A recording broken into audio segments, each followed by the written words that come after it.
Hi guys! Welcome back to Lynn Quaresma channel, and kung ikaw ay baguhan pa lamang dito sa ating channel, huwag kalimutang i-like and subscribe and click the notification button para lagi kayong updated sa mga bagong videos na ating i-upload.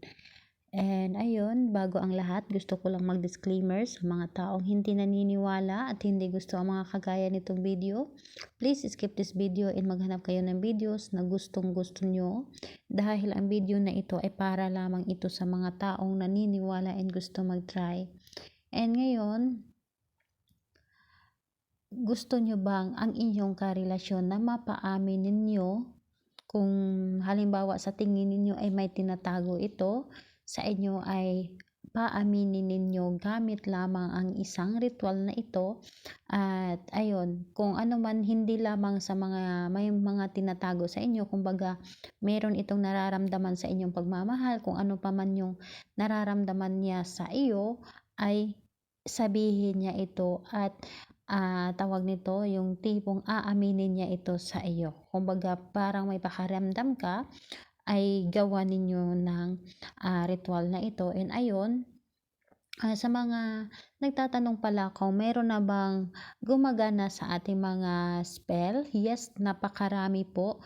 Pumunta lang kayo sa ating Facebook group or page sa Sari-Saring Pampaswerte na page at group sa Facebook. Pumunta lang kayo doon para makita ninyo lahat ang mga post na nagpositive sa mga gumagawa nating mga ritual, hindi lang sa mga love spell, pati na rin sa ating mga pampaswerte na ayun, nagbago ang kanilang mga pamumuhay. Pumunta lang kayo doon at i-accept kayo or pumunta kayo sa ating Facebook page na Sari-Saring Pampaswerte. Ay ngayon, sa ating topic ngayon, ito ang paraan upang, kasi marami itong nagre-request sa akin ng ganitong spell. Ang ating spell ngayon is ayun, paano nga ba natin mapaamin ang taong merong tinatago sa atin, or halimbawa yung taong ay pakiramdam mo na may tinatago sa iyo ay gawan mo ito, or ang taong gusto mong paaminin, kumbaga may pagmamahal sa iyo, nasabihin niya ito sa iyo kung gaano kanya kamahal yung karelasyon mo, iano mo sa kanya, gawan mo ng ritual na para masabi niya sa iyo kung gaano ka kaimportante sa kanya, gaano kanya kamahal, gaano niya kagusto na hindi ka mawala sa kanya. Ay isa itong paraan upang mapaamin mo ang taong ito. Kumbaga meron kasi tayong karelasyon na hide lang talaga sila, and tahimik lang, na hindi sinasabi sa atin na ganon nila tayo kamahal o ganon tayo kaimportante sa kanila. Kumbaga hindi nila pinapakita sa atin. Ito ang paraan upang sabihin nila sa atin mismo na ganon tayo ka-importante. And syempre, kapag nagawa din ninyo ito, dahil ito ay ginawa ko din sa aking partner, kaya ayun, sinasabi niya talaga sa akin kung bakit ganun siya sa akin, dahil ganun niya ako kamahal, yung hindi niya kaya o hindi niya gustong mawala ako sa kanya. Kaya subukan nyo rin ito. And ngayon, pwede ito sa babae to babae, lalaki to lalaki, pwede ninyo itong gawin sa same sex, or ayun, parehong kasarian, yun ang inyong gawin. And pwede ito sa mga magka-LDR, kahit magka-LDR kayo ay gawin ninyo ito. And ngayon, ano nga ba ang mga materialis na ating kakailanganin? Kailangan lang natin ng isang malinis na papel or notebook, and ayun, kahit anong kulay na panulat ay pwede, pero kung meron kang itim ay okay na yon. Ayun, huwag kang gumamit ng lapis, ang ating gagamitin lamang is ballpen lamang. And ngayon, ang gagawin mo is kailangan mo munang tulungan ang iyong sarili upang mapaamin mo ang iyong karelasyon. Paano nga ba natin tulungan? Napakadali lang. I-ready mo lang siya, iyong sarili. Ikikli mo sa iyong sarili na matutulungan ka sa spell na ito at matutupad ito at gagana ito sa iyo. And ayun, kailangan lang talaga na lubos na paniniwala, dahil kapag may duda ka tapos gagawa ka nito, ay huwag mo na lang itong gawin, dahil hindi rin ito magkakatotoo. Kailangan na may duda, 100% talaga ng iyong tiwala. And ngayon, paano nga ba natin ito gagawin? Una, ang gagawin lamang natin is pasensya na kayo dahil hindi ako marunong talaga mag-drawing, wala talaga akong talent sa pag-drawing, i-drawing nyo lang ang mata.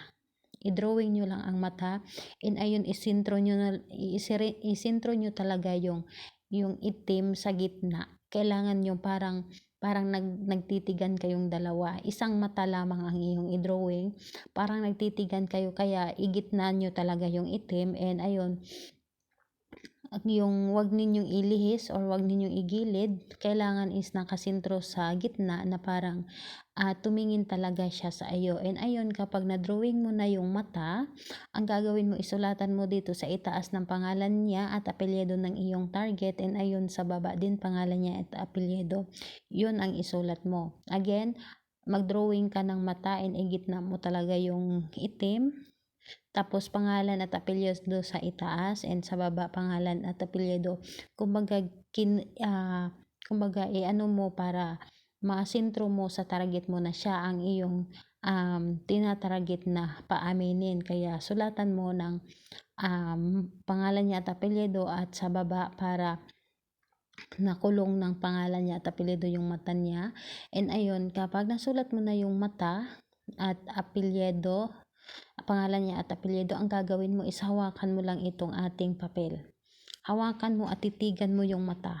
Titigan mo, tapos sabihin mo, pangalan niya at apelyido, umamin ka kung ano man ang iyong tinatago sa akin, kung ano man ang iyong nararamdaman sa akin, or aminin mo sa akin kung gaano mo ako kamahal, gaano ako kaimportante para sa iyo. Ayun, sabihin mo na lahat-lahat ng galing talaga sa iyong puso, yung gaano mo kagusto na mapaamin siya kung ano man ang kanyang, halimbawa kung meron siyang tinatago sa iyo, or kung wala naman siyang tinatago sa iyo at gusto mo lang paaminin na kung gaano kanya kamahal, mahal ka ba niya talaga o hindi. Yun ang sabihin mo. Kumbaga wala tayong limit kung ano man ang gusto mong sabihin sa kanya, basta mag-focus ka lang talaga, titigan mo lang talaga yung drawing mong mata, titigan mo lang talaga siya na parang siya yung tinititigan mo. Kumbaga, 'di ba, kapag tayo ay nag-uusap, kung titigan mo siya sa mata, halimbawa may tinatago siya, is malalaman mo kung may tinatago siya o wala dahil hindi makatingin ng diretso sa iyo. Kaya ang gagawin mo is titigan mo talaga yung mata na drawing mo, and ayun, i-focus mo lang talaga ang iyong sarili na kausapin siya, pangalan niya at apelyido, tapos sabihin mo na umamin ka kung meron ka mang tinatago sa akin. Sabihin mo sa akin kung gaano mo ako kamahal, or sabihin mo sa akin kung mahal mo ba ako o hindi. Basta sabihin mo na lahat-lahat. Kumbaga, parang siya yung kinakausap mo dito sa papel, parang siya yung kausap mo. Basta yung iano mo talaga yung sarili na siya yung kaharap mo na kinakausap mo siya. Pwedeng pabulong, pwede ring marinig yung boses, basta't ikaw na ang bahala, basta't galing lang talaga sa iyong puso ang iyong ginagawang paghiling or pagkausap dito. Basta ikaw na bahala kung ano man yung tipong nasa puso mo na gusto mong itanong para sa kanya, ngunit hindi mo masabi ng harapan sa kanya. Dito mo gawin sa papel na ito, na mapaamin mo siya kung ano man yung mga tinatago niya, or ano man yung gusto mong itanong sa kanya na hindi mo magawa, nakaharap mo siya. Yun ang gagawin mo. And ayun, kapag natapos na, kapag naano mo na ito, na tawag nito, nagawa mo na ito, or natapos ka ng humiling, ang gagawin mo is tupiin mo lang ito ng isang beses yung papel. And ayun, yung pagtupi talaga is papunta talaga sa iyo. Ganito lang. Ayan, tupiin mo. Tapos, saan nga ba natin ito ilagay? Halimbawa, kung kayo ay magkasama sa bahay, ilagay mo ito sa ilalim ng sa kanyang punda na kanyang unan. Kung magkasama kayo sa bahay, halimbawa kung kayo ay mag-asawa, ilagay mo ito sa punda ng kanyang unan, and ayun, pag positive ka lang talaga, paglagay mo sa ilalim ng kanyang punda ng kanyang unan, kailangan is siya lang talaga ang uunan nun, siya lang talaga ang gagamit nun. Ilagay mo ito doon sa ilalim, tapos positive ka lang talaga na aamin ang taong ito. Tapos kung kayo naman ay magkalayo, halimbawa magka-LDR kayong dalawa, ang gagawin mo is ilagay mo lang ito sa ilalim ng iyong kama or sa iyong tulugan. Pero kung wala kang kung gusto mo na pwede din ito sa iyong wallet kung lagi kang aalis, ilagay mo lang ito sa iyong wallet hanggang ang taong ito ay aamin sa iyo. Basta positive ka lang talaga na ang taong ito ay mapaamin mo. And ayun, sana ay makatulong ito sa inyo, no? At kung may mga katanungan kayo, i-comment nyo na lang sa baba para kapag free time ko na is marireplyan ko kayo. And ayun guys, sana ay makatulong ito sa inyo. Isa itong mga requested sa akin. At sana ay makatulong ito. And ayun, bye bye everyone. God bless us all.